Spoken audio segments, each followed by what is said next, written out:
네, 안녕하세요. 저는 현재 고려대학교 의과대학에서 교수직을 섬기고 있는 이은일 교수입니다.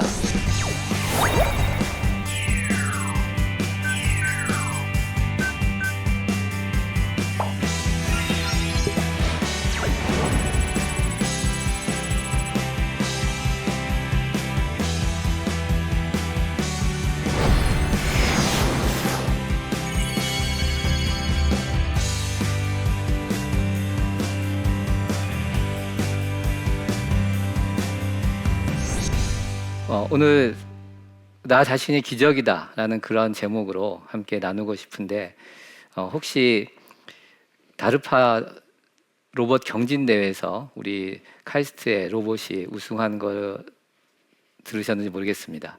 그 소식을 이제 듣고 저도 굉장히 기뻤는데, 원래 사람들이 과학자들이 로봇을 만들면서 사람과 비슷한 형태의 로봇을 만들려고 처음에 굉장히 노력을 많이 했는데 약간 포기했었습니다. 왜냐하면 너무 어려운 거예요. 걷게 만들기도 어렵고, 차라리 그럴 바에는 탱크처럼 밑에 캐터필러를 돌리게 하거나 네 발로 가게 하거나 좀 안정적으로 걷는 게 너무 어려워서. 근데 다르파 로봇 경진대회에서는 일본의 쓰나미에 의해서 원전이 파괴된 그런 사건을 통해서 이게 사람과 같이 움직일 수 있는 로봇이 필요하구나. 그래서 사람 대신에 들어가서 사람처럼 조작할 수 있는 그런 휴머노이드 로봇이 필요하다고 해서 그 대회를 했어요. 그래서 장애물을 갖다 놓고 비슷한 재난 상황에서 어떤 로봇이 그런 일을 수행할 수 있는가. 감사하게도 또 기쁘게도 우리 로봇이 우승을 했는데 결국 넘어지지 않았다 이거죠. 2등은 다 넘어졌어요.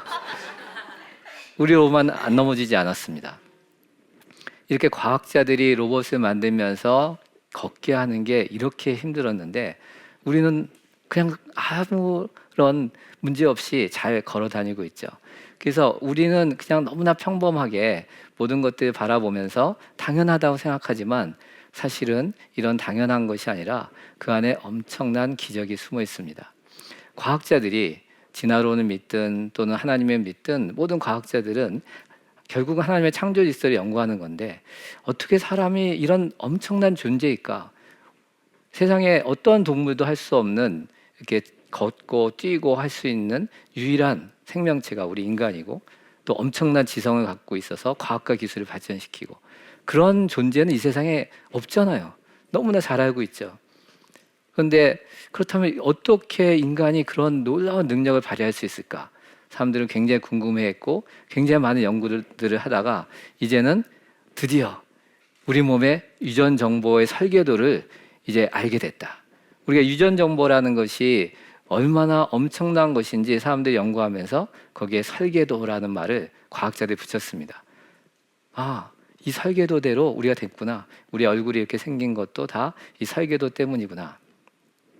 이 설계도를 잘 분석하고 이 설계도를 잘 연구하면 인간의 이 놀라운 것들을 이해할 수 있겠다라고 과학자들은 생각했습니다. 그 열심히 분석했어요. 그래서 한 사람이지만 한 사람의 유전 정보가 그 DNA 염기라는 것이 30억 개나 있는데 그것을 처음으로 다 분석을 한 것이 21세기 초입니다. 정확하게 표현하면 2001년도에 게놈 프로젝트 또는 지놈 프로젝트 결과를 과학자들이 발표했어요. 드디어 우리는 인간의 유전 정보 설계도의 비밀을 풀었다. 이제 생명과학의 모든 부분, 생로병사의 모든 비밀을 풀 수 있을 것처럼 사람들이 자신만만하게 떠들었습니다.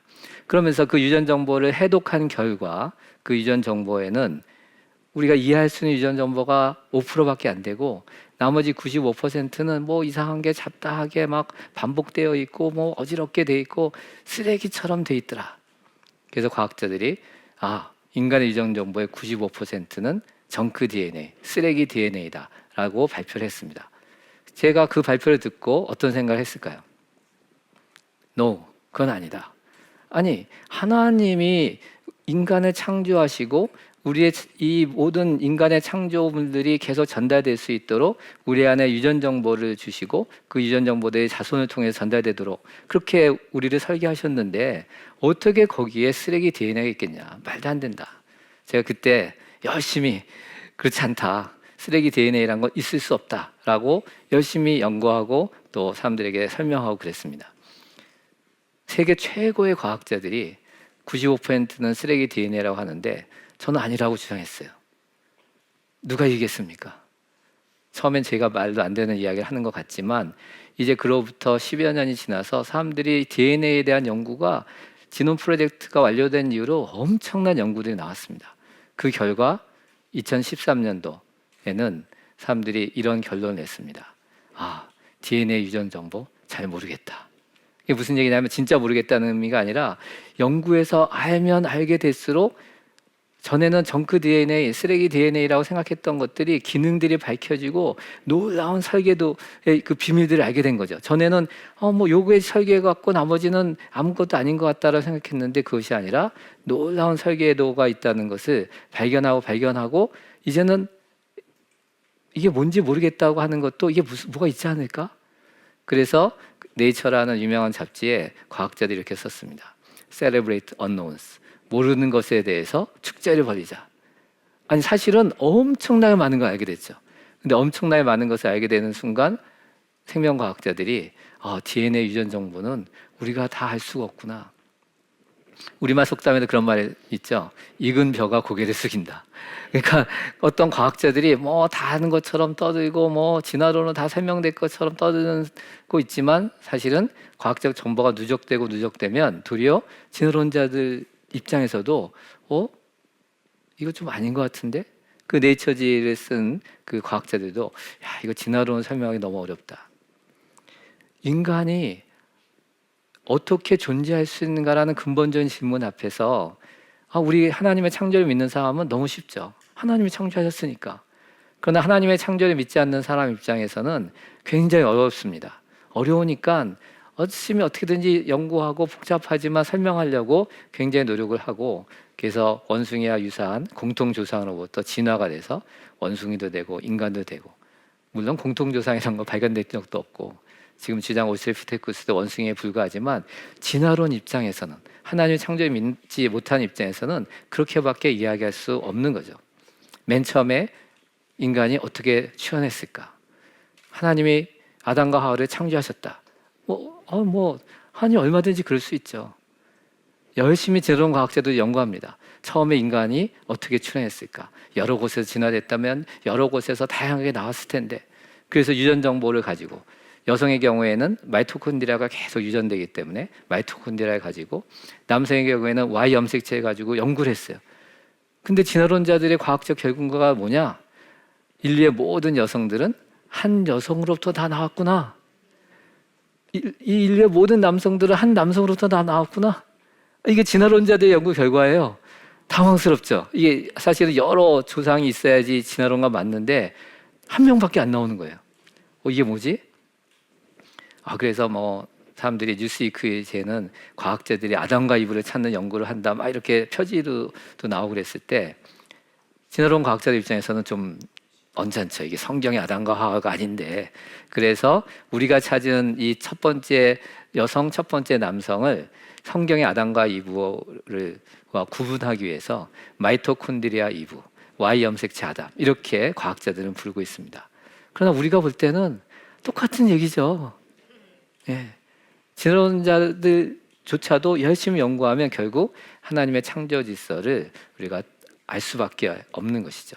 한 쌍의 부부로부터 모든 인류가 나왔다는 것은 성경적일 뿐만 아니라 굉장히 과학적인 겁니다. 자, 그런데 진화론은 사실 증거가 없거든요. 제가 의과대학 교수로서 이렇게 진화론에 대해서 잘못됐다고 이런 이야기를 막 하기 시작한 게 사실은 교수가 된 다음에 처음 그렇게 시작했어요. 왜냐하면 저도 진화론이 잘못됐다는 걸 별로 생각하지 않고 살았습니다.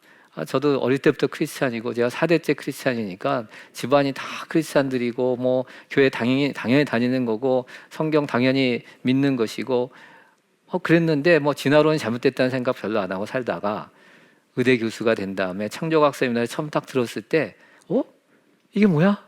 진화론이 이렇게 아무런 증거가 없구나라는 것을 알고 사람들에게 전해야 되겠다 생각하고 열심히 전하고 다녔습니다.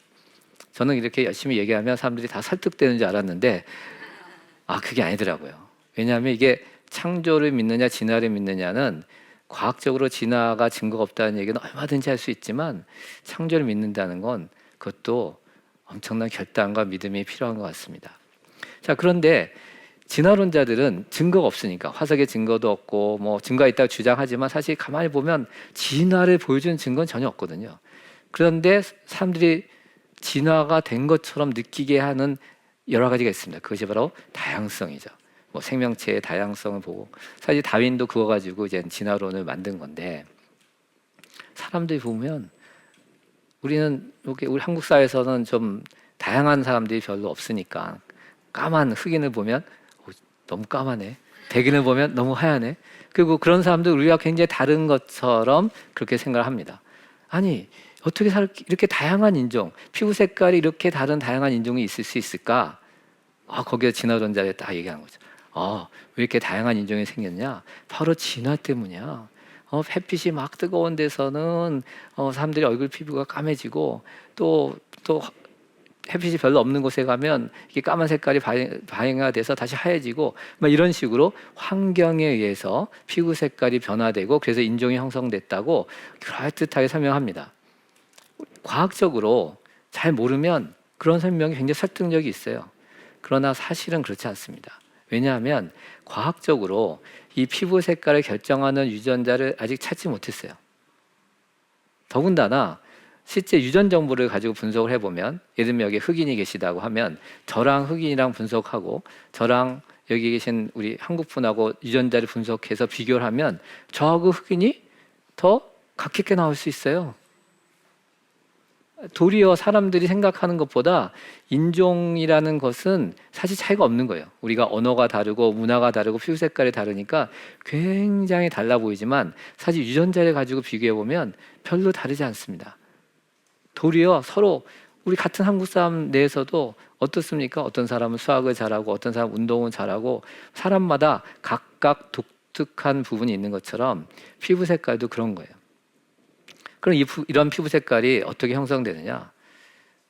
이것도 전부 다 유전자에 의해서 결정됩니다. 아직 정확하게 어떤 유전자에서 되는지는 알 수 없지만, 우리가 이렇게 뭐 드문 일이지만 흑인 부부가 아기를 낳는데 첫째 아기도 까만 아기, 둘째 아기도 까만 아기, 근데 셋째 아기가 백인이 나왔어요. 그러니까 드문 일이니까 뭐 해외 토픽에도 나오겠죠. 아니, 어떻게 흑인 부부가 아기를 낳는데 백인이 나와? 백인의 피부가 섞였다 뭐 어쩌고 얘기하지만 그 얘기가 무엇입니까? 흑인 부부여도 유전 정보가 어떻게 조합되느냐에 따라 흑인도 되고 백인도 되고, 또 영국의 어떤 부부는 쌍둥이를 낳는데 한 해는 까만 흑인, 한 해는 백인. 우리가 인터넷 사이트에 그 흑인 백인 쌍둥이 치면 그런 사진들이 굉장히 많이 나옵니다. 한 부모로부터 유전 정보가 어떻게 조합되느냐에 따라 얼마든지 백인, 흑인 다 생길 수 있다는 거죠. 우리는 바베타 사건이 흩어져 살면서 사람들이 흩어져서 각각의 나라와 민족을 이루면서 언어도 또 나눠지고 하니까 고립되고 분리되는 가운데 한쪽 피부 색깔이 점점 강해지는 거죠. 그러면 예를 들면 백인 색깔이 강해지기 시작하면 그 안에서 흑인이 나타나면 어떻게 되겠습니까? 왕따 당하거나 이상하다 해가지고 결혼도 못하고 딴 데로 이동하거나, 이런 일들이 계속 있다 보니까 이제 피부 색깔들이 상당히 그 안에서 뭐 다양하지만 그래도 피부 색깔도 구분이 되거든요. 그러나 과거에는 안 그랬다는 거죠. 그 영국 부부처럼 한 쌍의 부부로부터 이렇게 아기들이 태어날 때 굉장히 다양하게, 한번 이런 거 상상해 보세요. 우리 첫째 아기는 까맣고 둘째 아기는 하얗고 셋째 아기는 노랗고, 그러면 어떤 생각이 듭니까? 그게 차이라는 생각이 안 드는 거예요. 뭐 당연하게 이렇게 사는 거죠. 근데 지금 저기 멀리 있는 사람은 흑인이라고 생각하니까 굉장히 다르게 생각하지만, 사실은 유전 정보는 유전 정보의 조합에 의해서 이런 피부 색깔이 결정되는 것뿐입니다. 이렇게 다양한 사람들이 어떻게 생길 수 있는가? 환경에 의해서 생긴 것이 아니라 유전 정보의 조합에 의해서 얼마든지 다양한 사람이 생길 수 있다는 건 아는데, 자, 그건 좋다. 그럼 내가 왜 특별하냐 이거죠. 왜 내가 기적적인 존재인가? 인간이 걸어다니고 이렇게 놀라운 지성을 갖고 있다. 하나님의 창조의 놀라운 기적적인 역사가 아니면, 하나님의 형상대로 창조된 인간이 아니면 이룰 수 없는 놀라운 것들을 우리가 이미 누리고 있는데, 나는 그 안에서 뭐가 특별하지? 특별합니다. 금방 알 수 있어요. 여러분 똑같은 사람 찾아보셨어요? 물론 일란성 쌍둥이는 똑같습니다. 근데 일란성 쌍둥이도 사실 굉장히 틀려요. 제가 조금 압니다. 왜냐하면 제 조카가 일란성 쌍둥이고 저희 처남이 일란성 쌍둥이고. 근데 어릴 때부터 봤는데요, 틀려요. 어릴 때도 성격도 틀리고, 예, 쌍둥이니까 얼굴은 상당히 비슷하지만 저희 조카 같은 경우는 너무 똑같이 생겨가지고 제가 잘 구분이 안 돼서 이름을 잘 못 불렀어요. 근데 한 애가 쌍꺼풀수술하는 바람에 그다음부터는 제가 아주 구분을 잘합니다. 근데 성격이 틀려요. 한 사람 한 사람마다 독특하다. 그게 무슨 뜻입니까? 유전 정보의 설계도가 독특하다는 거죠. 사실 그거는 이미 다 알고 있기 때문에 유전 정보를 가지고 뭐 친자 감별도 하고 범인을 찾기도 하고. 그래서 어떤 사람이 범죄 현장에 DNA 정보가 있는데 DNA 조사해 보니까 당신이 범인이다. 꼼짝 못하죠. 근데 범인이 무슨 얘기냐? 나랑 똑같은 유전 정보 갖고 있는 사람이 세상에 어딘가 있겠지. 이렇게 수없이 많은 사람들이 있는데 이렇게 주장한 사람 아무도 없어요. 어떤 사람들은 나랑 똑같은 사람이 과거에 언젠가 있지 않았을까? 혹은 미래에 있지 않았을까? 우리 영화 보면 이상한 영화들 하도 많이 나와가지고 그렇게 생각하시는데 절대로 그렇게 사람은 있을 수 없습니다. 왜냐하면 우리의 유전 정보가 똑같은 사람이 있으려면 우리 아버지 어머니랑 똑같은 유전 정보 갖고 있는 사람이 있어야 되는데 이런 식으로 따졌을 때 도저히 있을 수 없는 거죠. 내가 독특하다. 나 혼자만의 특별한 유전 정보를 갖고 있다라는 것은 이미 뭐 상식 같은 얘기인데 이게 무슨 의미를 갖고 있느냐는 결국 그것을 설계하신 분을 만나지 못하면 우리가 이해가 안 되는 거죠. 자, 설계자가 있다는 거죠. 모든 설계도에는 설계자가 있습니다. 우리가 비행기를 생각했을 때 뭐 항공기도 있고 뭐 여러 가지 수송기도 있고 전투기도 있고 여러 가지 비행기가 있으면 그 비행기를 보면 그 비행기 자체가 설계자의 목적이 반영돼 있듯이 여러분이 그냥 태어난 것이 아니라 창세 전부터 이 세상이 이 우주가 만들기 전부터 하나님이 여러분 한 명 한 명 이미 아셨어요. 어떻게 아실 수 있을까? 하나님이 계획하셨던 거죠. 마치 설계자가 비행기를 만들 때 어떤 비행기를 만들까라는 고민을 먼저 하겠죠. 그리고 이런 비행기를 만들겠다라는 그런 비전이 세워졌을 때 설계도를 그리고 그 설계도에 따라서 비행기가 만들어지듯이 여러분 한 명 한 명 그냥 태어난 것이 아니라 하나님께서 그 유전 정보를 이미 계획하시고 우리 아빠 엄마를 통해서 여러분 한 명 한 명이 태어나도록 하셨죠. 그래서 우리는 당연히 기적적인 삶을 살게 돼 있어요. 그렇게 살지 못하는 게 이상한 거예요. 우리가 근데 열심히 노력한다고 하나님의 위대한 일을 하고 우리가 열심히 노력하면 예수님 닮아갈 수는 없잖아요. 하나님이 이미 그 일을 하도록 하셨어요. 그래서 우리 안에 성령님을 부어주셨죠. 우리가 믿는 순간 그걸로 내가 죄인입니다라고 고백하고 예수님을 구주로 고백하는 데서 끝났으면 우리는 예수님처럼 될 수 없을 거예요. 죄인인데 용서는 받을 수 있을지 몰라도. 그런데 우리가 예수님처럼 우리를 성장시키는 하나님의 꿈이 이루어질 수 있는 것, 우리를 통해서 하나님의 놀라운 지혜와 능력이 나타나 이 시대를 변화시키는 하나님의 꿈을 이루는 것은 우리 안에 성령 하나님이 계시기 때문에 그렇죠. 끝났어요. 게임은. 성령 하나님이 우리 안에 계시고 그분이 하시는 대로 우리가 하면 다 돼요. 근데 문제는 우리가 그거를 방해합니다. 그래서 하나님의 최고의 부르심에 합당한 그런 훈련과 경험이 우리에게 필요합니다. 마치 꿀벌 중에서 로얄 젤리를 먹어내만 여왕벌이 되듯이. 근데 나비가 로얄 젤리 먹는다고 여왕나비 되지 않잖아요. 벌에게만 딱 꿀벌에게만 로얄 젤리가 필요하듯이 여러분 각자에게 나의 삶에 하나님의 로얄 젤리가 있습니다. 교육과 훈련과 모든 경험들이 하나님이 예비하시고 하나님이 하시려는, 우리가 방해만 안 하면 하나님이 우리의 부모를 통해 또는 학교를 통해 교사를 통해 친구를 통해 많은 멘토들을 통해 심지어 환경을 통해 하나님의 그 일을 하세요. 한번 모세를 생각해 보십시오. 하나님의 모세를 위대한 지도자로 세우기 위해서 어떤 훈련을 하셨습니까? 자그마치 40년 동안 왕자로서의 삶을 살 수 있도록 왕자로서의 모든 훈련을 받게 하셨어요. 모세는 이집트 왕궁에서 40년 동안 왕자로 살았지만 자신의 정체성을 잊지 않고 이스라엘 민족과 함께 고난을 받겠다는 그러한 뜨거운 열정을 갖고 이스라엘 민족을 구원하기 위해서 나갔습니다. 내가 40년 동안 이집트에서 열심히 살았지만 훈련도 받았지만 이제 우리 민족을 위해서 내 모든 것을 걸겠다. 근데 어떻게 됐죠? 자기 동족을 괴롭힌 이집트 사람 죽이는 바람에 발각이 돼서 도망갔습니다. 40년 동안 광야에서 아무것도 안 하는 것처럼. 아마 모세도 포기했을 거예요. 그런데 40년의 광야의 훈련이 끝나자 하나님이 부르시죠. 40년의 왕자의 훈련, 40년의 광야의 훈련, 이 80년의 훈련을 통해서 모세는 지도자로서 세울 수 있는 그런 자질이 된 거죠. 온전히 하나님의 뜻만을 받을 수 있는. 우리의 유전자는 우리의 모든 것들을 할 수 있도록 하나님이 우리에게 주신 거지만 이 잠재력을 발휘를 하려면 우리가 분명한 목표를 삼아야 됩니다. 제가 비트 투 더 레스트라는 책을 좋아하는데 그 책에 있는 내용 중에 하나가 이거예요. 우리에게 좋은 아이디어가 있는데, 기업의 입장에서 좋은 아이디어가 있는데 이 좋은 아이디어를 잘 하면 좋겠다. 그러나 진짜 좋은 기업, 진짜 초일류 기업은 좋은 아이디어를 원하는 것이 아니라 최고의 아이디어를 원한다는 거죠. 근데 바로 그 최고의 아이디어에 방해되는 가장 큰 적은 나쁜 아이디어가 아니라 굿 아이디어라는 거죠. 우리의 최고의 삶, 하나님이 우리에게 주신 그 꿈을 이룰 수 있는 최고의 삶을 방해하는 것은 우리의 나쁜 버릇이나 뭐 이런 것도 있겠지만 그거는 우리도 알아요. 나 이렇게 살면 안 되지. 좀 더 우리는 기도해야지 하면서 우리는 나쁜 거는 우리도 압니다. 그런데 우리 진짜로 그 길을 가로막는 것은 나는 이 정도면 좋은 크리스찬 아닌가. 내가 11조도 하고 주일 성수도 하고 새벽 기도도 하고 나 열심히 잘 살고 있잖아. 아닙니다. 그걸로 최고의 삶을 살 수가 없어요. 최고의 삶은 하나님이 부르신 나만이 할 수 있는 그 위대한 삶의 목적을 우리가 분명히 깨닫고 그 길로 가야 됩니다. 잘 모를 수도 있죠. 그러나 가면 하나님께서 그 길을 가르쳐 주시고 훈련시켜주고 하나님이 우리를 훈련시키시거든요. 저는 옐로스톤이라는 미국의 유명한 관광지에서 올드 페이스풀이라는 간헐천을 보면서 굉장한 충격을 받았습니다.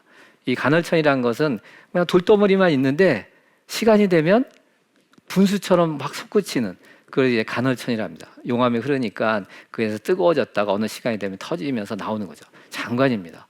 사람들이 그걸 보러 오는 이유는 그 터지는 장면도 장관이지만 몇 시 몇 분에 터진다. 그 시계를 보면서 몇 시 몇 분 진짜 터지나? 터지는 거예요. 와. 근데 저는 그 광경을 보면서 생명이 없는 간헐천이 시간에 맞춰서 터지는 것 그 하나의 신실함으로 100년 이상 그런 신실함을 지켰죠. 그래서 올드 페이스풀이라고 이름이 지어졌는데 그렇게 생명이 없는 간헐천이 그렇게 시간마다 터지는 것을 보기 위해서 수백만 명의 사람들이 와서 그것을 보고 가거든요. 하나님, 생명이 없는 간헐천도 수백만 명의 사람들을 끌 수 있는 영향력이 있다면 진짜 하나님의 사람이 어떻게 그런 간헐천보다도 영향력이 없겠습니까? 하나님의 사람이 하나님 앞에 신실하게 서서 진짜 하나님께서 우리가 하나님 앞에 나갔을 때 지혜롭고 충성된 종이라고 그렇게 불림을 받을 수 있을 정도로 하나님이 우리에게 맡겨주신 그 사명을 신실하게 정확하게 지혜롭게 그 자리에서 아무리 힘들어도 도망치지 않고 그 길을 계속 간다면 우리는 얼마나 큰 영향력을 가질 수 있을까? 우리는 그런 최고의 삶, 하나님 우리에게 이미 베푸신 하루 나만이 이룰 수 있는 기적적인 삶을 오늘 놓치고 있지는 않을까.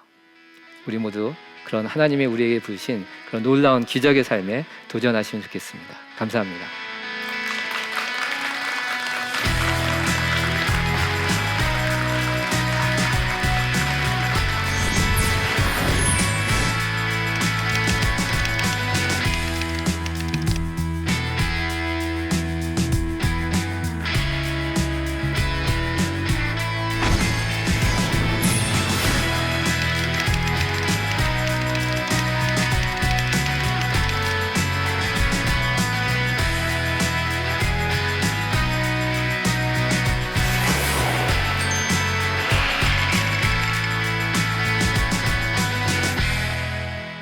질문 있으시면 질문해 주시기 바랍니다. 네. 의대 교수님으로 재직할 당시에요. 가장 기적적이고 창조적으로 느꼈던 순간이 어느 순간이었는지 궁금합니다.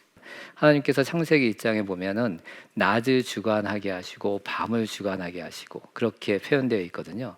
근데 사실 낮과 밤은 뭐 빛이 있으면 낮이고 빛이 없으면 밤이고 어떤 빛이 있느냐 없느냐에 결정되는 것 같은데 왜 하나님이 낮을 주관하게 하시고 밤을 주관하게 하실까? 라는데 우리의 몸도 우리의 이 호르몬도 낮을 주관하는 호르몬이 따로 있고 밤을 주관하는 호르몬이 따로 있습니다. 제가 그걸 보면서 와, 과학자들은 아니 왜 우리 몸에 있는 생체 시계가 그냥 하나 하면 되지 왜 두 개가 필요할까? 이 부분이 해결이 잘 안 된다 막 이러는데 성경에는 이미 낮과 밤을 각각 하나님이 주관하게 하셨다. 물론 그거는 우주에 관련된 말씀이지만 이게 우리 그 낮과 밤의 창조 질서에 따라 살고 있는 인간에게도 낮을 주관하는 호르몬, 밤을 주관하는 호르몬. 제가 그걸 딱 깨달으면서 몸에서 좀 전율을 느꼈습니다. 우리의 삶, 하루하루의 삶이 진짜 하나님이 창조하신 그 창조 질서대로 사는 기적의 삶이다라는 것을 느꼈던 순간입니다. 네, 또 질문 있으신 분? 네. 아주 교회를 다니고 있는데 창조론이 이렇게 확실히 이렇게 심적으로 좀 정확히 가슴에 닿지 않는다는 사람들이 가끔 있어서 그런 분들에게는 어떤 설명이 좀 더 어필할 수 있는지. 그 친구가 어떤 느낌인지 모르지만 저는 이런 생각이 듭니다. 하나님의 창조를 믿는다는 것은 하나님의 절대적인 존재, 이 세상을 창조한 모든 것이 하나님이시다라는 건 그런 절대성을 믿는 것이고, 다시 말해 절대적 기준이 있다는 거죠. 그렇기 때문에 설득이 잘 안 되는 이유는 사실은 내 마음속에 그런 절대적인 하나님에 대해서 믿고 싶지 않은 게 혹시 있지 않을까. 도리어 강하게 저는 얘기하고 싶어요. 그렇다면 하나님 안 믿으면, 창조주 하나님은 안 믿으면 도대체 뭘 믿느냐. 믿을 게 없거든요. 지금 시대는 포스트 모더니즘 시대라 절대적 진리가 없다고 주장하는 시대거든요. 그래서 절대적인 진리가 있다고 하면 그거에 대한 거부감을 표현하는 그런 젊은 분들이 굉장히 많습니다. 그렇지만 그 마음속 한구석에는 자기가 붙들고 싶은 절대적 진리가 있는 거죠. 저는 그 부분을 타치할 수 있으면 좀 설득이 되지 않을까 생각합니다. 우리들이 살면서 나는 열심히 살고 나는 크리스찬으로 살겠다, 하나님 열심히 믿겠다라고 이야기합니다. 그러나 가장 우리에게 필요한 것 중에 하나는 뭐냐면 내 자신이 이미 하나님께서 기적적으로 창조하셨고 우리들의 삶 자체를 이미 기적적으로 인도한다는 것을 인정하고 그것을 그대로 사는 으로 결단하는 것이죠. 그렇게 우리가 살면 기적의 삶이 열립니다. 우리가 그렇게 살면 우리의 자녀들이 이게 크리스찬이구나, 우리의 주변 사람들이 이게 바로 하나님 믿는 사람들이구나 라는 것을 알게 됩니다. 기적의 삶이 저 멀리 특별한 사람에게만 있는 것이 아니라 바로 이미 나의 유전 정보 안에 하나님이 심어놨다는 것을 오늘 이 시간 통해서 여러분이 확실히 알고 돌아가시면 좋겠습니다. 감사합니다.